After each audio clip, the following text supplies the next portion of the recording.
DYFI ശക്തമായ പ്രക്ഷോഭത്തിലാണ് മലബാറിലെ railway സ്റ്റേഷനുകളിൽ ഇന്ന് നേതൃത്വം കൊടുക്കുന്നത്.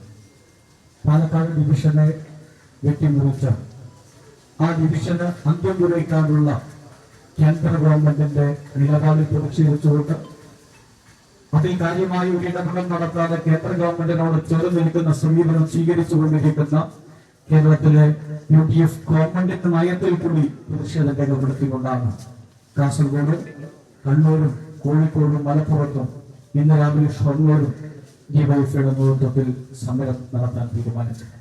ഇന്നലെ പാലക്കാട് ഡിവിഷനിൽ ഡിവൈഎഫ്ഐയുടെ സമരം നടത്തി. തുടർച്ചയായ സമരം ഈ ജനകീയമായ വിഷയം ഉയർത്തിപ്പിടിച്ചുകൊണ്ട് മുന്നോട്ട് പോകാൻ തന്നെയാണ് ഡിവൈഎഫ്ഐയുടെ സംസ്ഥാന കമ്മിറ്റി തീരുമാനിച്ചിരിക്കുന്നത്. ഈ നാടിന്റെ റെയിൽവേ സ്വപ്നത്തെ, കേരളത്തിന്റെ റെയിൽവേ സ്വപ്നത്തെ, പ്രത്യേകിച്ച് മലബാറിന്റെ റെയിൽവേ വികസനത്തെ തകർത്ത് വരിപ്പണമാക്കുന്ന നിലപാടാണ് കേന്ദ്ര ഗവൺമെന്റ് സ്വീകരിച്ചിരിക്കുന്നത്. ഇവിടെ രജീഷ് ഉൾപ്പെടെ സ്വാഗത പ്രസംഗത്തിൽ സൂചിപ്പിച്ചു. പാലക്കാട് ഡിവിഷന്റെ ഏറ്റവും പ്രധാനപ്പെട്ട കേന്ദ്രം എന്നത് മംഗലാപുരമാണ്. ആ മംഗലാപുരത്തെ പൂർണ്ണമായും മൈസൂർ ഡിവിഷനിലേക്ക് മാറ്റിക്കൊണ്ട് കേരളത്തിന്റെ മലബാറിന്റെ റെയിൽവേ സ്വപ്നങ്ങളെ ഇല്ലായ്മ ചെയ്യാനുള്ള നീക്കം കേന്ദ്ര ഗവൺമെന്റ് നടപ്പിലാക്കുക. ഒക്ടോബർ മാസം 1 നടപ്പിലാക്കുമെന്നാണ് പ്രഖ്യാപനം. കാര്യമായ ഒരു പ്രതിഷേധമോ പ്രതികരണമോ കേരള ഗവൺമെന്റിന്റെ ഭാഗത്തുനിന്നുണ്ടായിട്ടുണ്ട്.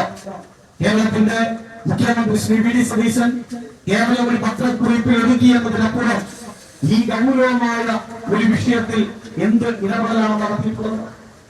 ഇവിടുത്തെ UDFന്റെ MP-മാർ ഞാൻ മനസ്സിലാക്കിയിടത്തോളം അവർ നാളെ പാലക്കാട് ഡിവിഷനിൽ സമരം നടത്തുക. ബഹുമാനപ്പെട്ട UDFന്റെ MP-മാരോട് ഞങ്ങൾ ചോദിക്കുന്നത്, നിങ്ങൾ പാലക്കാടാണോ സമരം നടത്തേണ്ടത്? നിങ്ങൾ സമരം നടത്തേണ്ടത് ഡൽഹിയിലാണ്. കേന്ദ്രമന്ത്രിയുടെ, റെയിൽവേ മന്ത്രിയുടെ ഓഫീസിന് മുന്നിൽ, മന്ത്രാലയത്തിന് മുന്നിൽ സമരം നടത്താനാണ് നിങ്ങൾ തയ്യാറാവേണ്ടത്. നിങ്ങളുടെ പ്രതിഷേധം അവിടെയാണ് അടയാളപ്പെടുത്തേണ്ടത്. കേരളത്തിലെ ജനങ്ങളുടെ കണ്ണിൽ പൊടിയിടുന്ന വണ്ണം പാലക്കാട് ഡിവിഷനിൽ മുന്നിൽ മാത്രമല്ല നിങ്ങളുടെ സമരം നടത്തേണ്ടത്. നിങ്ങൾ ഡൽഹിയിൽ സമരം നടത്തും.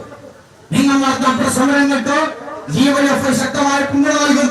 ഞങ്ങൾ പറഞ്ഞിട്ടുണ്ട്, ഈ വിഷയത്തിൽ സംസ്ഥാന സർക്കാർ മുന്നോട്ട് വെക്കുന്ന കേരളത്തിന്റെ ന്യായമായ ആവശ്യത്തോട് ചേർന്നുകൊണ്ട് ഡിവൈഎഫ്ഐ ഉണ്ടാകും.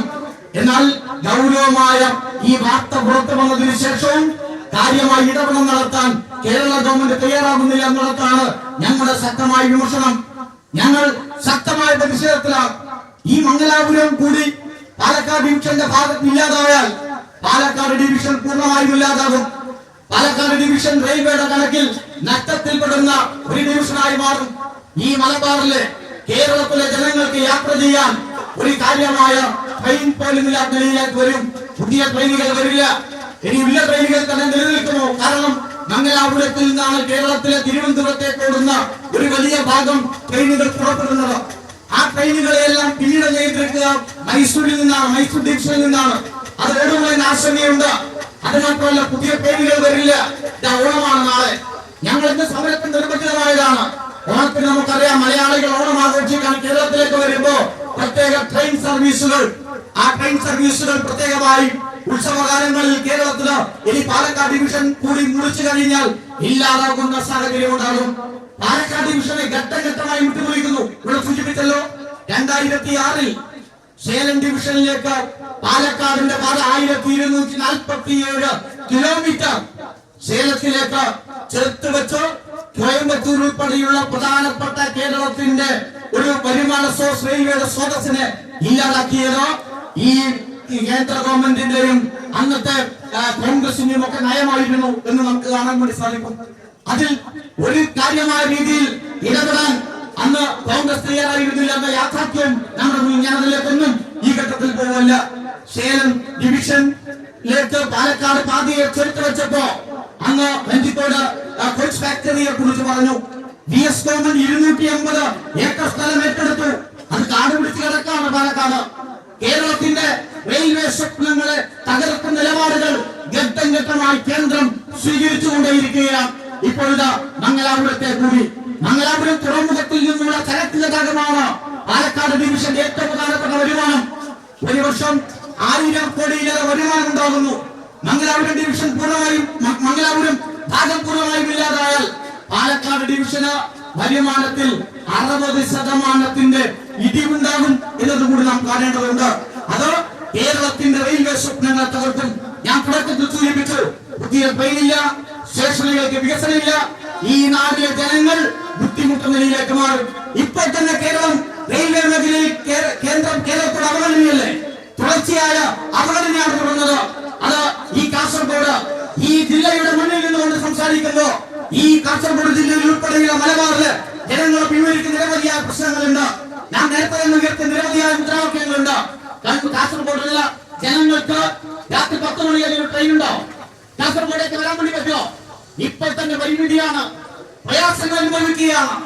ആ ജനതയ്ക്ക് മുകളിലേക്കാണ് ഇതാ മംഗലാപുരത്തെ കൂടി മുറിച്ചെടുത്തുകൊണ്ട് പാലക്കാട് ഡിവിഷന്റെ അന്ത്യം കുറിക്കാനുള്ള തീരുമാനത്തിന് കേന്ദ്ര ഗവൺമെന്റ് തയ്യാറായിരിക്കുന്നത്. കേരള ഗവൺമെന്റിനോട് ഞങ്ങൾ ആവശ്യപ്പെടുന്നുണ്ട്, നിങ്ങൾ ശക്തമായി ഇടപെടണം. ഒരു കാര്യം ശരിയാണ്, ഗവൺമെന്റിനോടോ എംപിമാരോടോ റെയിൽവേ ഉദ്യോഗസ്ഥരോടോ മറ്റു ഘടകങ്ങളോടോ ഒരു ചർച്ചയും നടത്തിയിട്ടില്ല. ഇരുട്ടിൽ കൂടിയിരുട്ടിന്റെ മറവിലെടുത്ത ഒരു തീരുമാനം തന്നെയാണ് BJP ഗവൺമെന്റ് ഇക്കാര്യത്തിൽ എടുത്തു നിൽക്കുന്നത്. പക്ഷേ കേരള ഗവൺമെന്റിന്റെ പ്രതിഷേധം നിങ്ങൾ മതിയോ? മുഖ്യമന്ത്രിയുടെ പ്രതിഷേധം നിങ്ങൾ മതിയോ? കേരളത്തിന്റെ റെയിൽവേ സ്വപ്നങ്ങളെ, മലബാറിന്റെ സ്വപ്നങ്ങളെ തകർക്കുന്ന ഈ നിലപാടിനെതിരായി നിങ്ങൾ ശക്തമായി പ്രതിഷേധിക്കണമെന്ന് നിങ്ങളിപ്പോ ചെയ്തുകൊണ്ടിരിക്കുന്നത് കേന്ദ്രത്തിന്റെ തീരുമാനത്തോട് ചേർന്ന് നിൽക്കുന്നു. ഞങ്ങൾക്ക് അപ്പറ്റിലെ സംശയങ്ങൾ വരികയാണ്. കേരളത്തിലെ മുഖ്യമന്ത്രി ശ്രീ വി ഡി സതീശൻ ഉൾപ്പെടെ കർണാടകത്തിന്റെ ആ സംസ്ഥാനത്തിന്റെ ചില താല്പര്യങ്ങൾക്ക് വേണ്ടി കൂട്ടുനിൽക്കുകയാണോ? കേരളത്തിന്റെ റെയിൽവേ സ്വപ്നങ്ങൾ തകർക്കുകയാണോ? സ്വാഭാവികമായ സംശയം ഞങ്ങൾ ഉയർന്നു വരുന്നുണ്ട്. കേരള ഗവൺമെന്റ് കൂടി ഈ വിഷയത്തിൽ ശക്തമായി ഇടപെടണം. ഞങ്ങൾ ഇന്ന് ഈ തിരുവോണത്തിന്റെ തലേ ദിവസം ഈ ഉത്രാടം നാളിൽ ഈ റെയിൽവേ സ്റ്റേഷനുകളിലേക്ക് മാർച്ചെടുക്കാൻ നിർബന്ധിതമാക്കപ്പെട്ടതാണ്. ഞങ്ങൾ സമരത്തോട് സമാധാനത്തോടുള്ള സമരരൂപമാണ് ഇവിടെ ആവിഷ്കരിക്കുന്നത്. ഒരു സംശയം വേണ്ട, ഇത് ഈ നാടിന്റെ യുവതയ്ക്ക് വേണ്ടി മാത്രമുള്ളതല്ല. മലബാറിന്റെ, കേരളത്തിന്റെ ഗതാഗത മേഖലയിൽ, റെയിൽവേ മേഖലയിലെ വികസനത്തെ തകർക്കുന്ന ആ റെയിൽവേ സ്വപ്നങ്ങളെ ഇല്ലാതാക്കുന്ന ജനതയുടെ അവകാശങ്ങൾക്ക് കൂടിയുള്ള പോരാട്ടമാണ്. ആ പോരാട്ടം കരുത്തോടെ മുന്നോട്ട് കൊണ്ടുപോകും. UDF-ന്റെ എംപിമാരോട് ഒരിക്കൽ കൂടി ആവർത്തിക്കും, ദയവ് ചെയ്ത് പാലക്കാട് കണ്ണിൽ പൊടിയിടുന്ന സമരമല്ല നിങ്ങൾ നടത്തേണ്ടത്. നിങ്ങൾ സമരം ഡൽഹിയിൽ നടത്തൂ, കേന്ദ്ര മന്ത്രാലയത്തിന് മുന്നിൽ നടത്തൂ, റെയിൽവേ മന്ത്രിയുടെ ഓഫീസിന് മുന്നിൽ നടത്തൂ. ഞങ്ങളും വരാം ഡൽഹിയിലേക്ക്. അവിടെ കൂടി ഈ സമരത്തെ വ്യാപിപ്പിക്കുക എന്നത് വളരെ വളരെ പ്രധാനപ്പെട്ടതാണ്. ഈ നാടിന്റെ റെയിൽവേ വികസനത്തിന് വേണ്ടി, വരാനിരിക്കുന്ന തലമുറകൾക്ക് കൂടി വേണ്ടി DYFI ഏറ്റെടുക്കുന്ന ഏറ്റവും ശക്തമായ മുദ്രാവാക്യം കൂടിയായി സമരം മാറുകയാണ്. ഇവിടെ അവസാനിപ്പിക്കില്ല. ശക്തമായ പ്രതിഷേധം, തുടർന്ന് വരുന്ന അതിശക്തമായ പ്രതിഷേധം DYFI ഈ വിഷയത്തിൽ ഏറ്റെടുക്കുന്നതിന് ചെയ്യും. ഇതൊരു സൂചനാ സമരം മാത്രമാണ്.